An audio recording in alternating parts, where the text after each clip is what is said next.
It's lines on paper. That is what we are doing, and make it something that people can feel. It's easier said than done. Hi, I'm Terry Dodson, and today Rachel and I are going to be creating a piece of Captain Marvel artwork. In college, I'd gone to school to study engineering. Basically, I wanted to create stuff. But actually, the very first term of college, I signed up for a drawing class. So that just kind of lit a match, and my art skills just grew while I was in school. It was that senior year of school, I got a job that came up, and not only was it a comic job, but it was a full-time run on a book. And I was like, okay, I can do this and finish my college degree. My first Marvel comics was Excalibur number 83.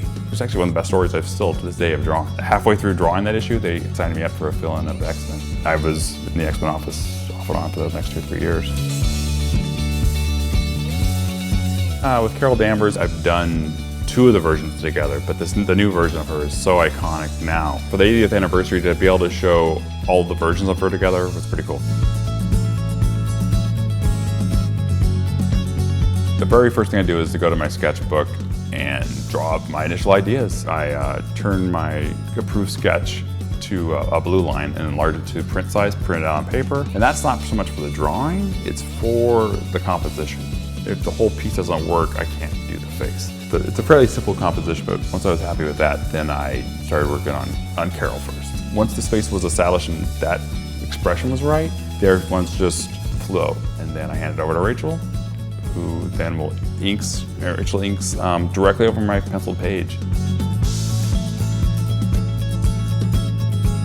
When I first met Rachel, she was painting these giant nature paintings of animals. And I was like, who is this person? She'd gotten her degree, but she wasn't that happy with what job she had found as in interior design. And it wasn't long after that I thought, you know, why am I sending my artwork out in the mail for someone to ink when there's someone right here who can do it?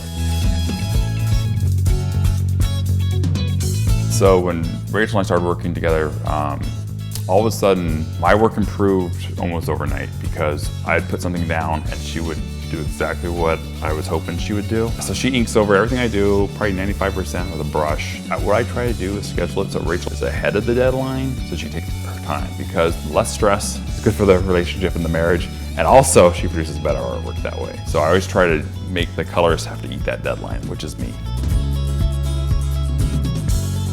Having digital art come along has been huge. I can make what's in my head come out on the paper. I've colored Carol now enough times I know how to roll with her no matter what I end up doing.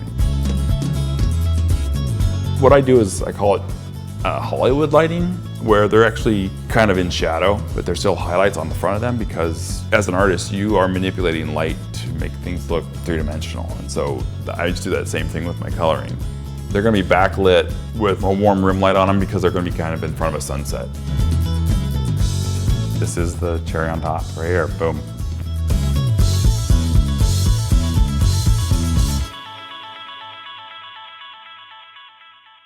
I avoided the helmet though. It scared me. I could probably draw it now, but that intimidated me, and I kept her out of the helmet, I think, in the issues I drew.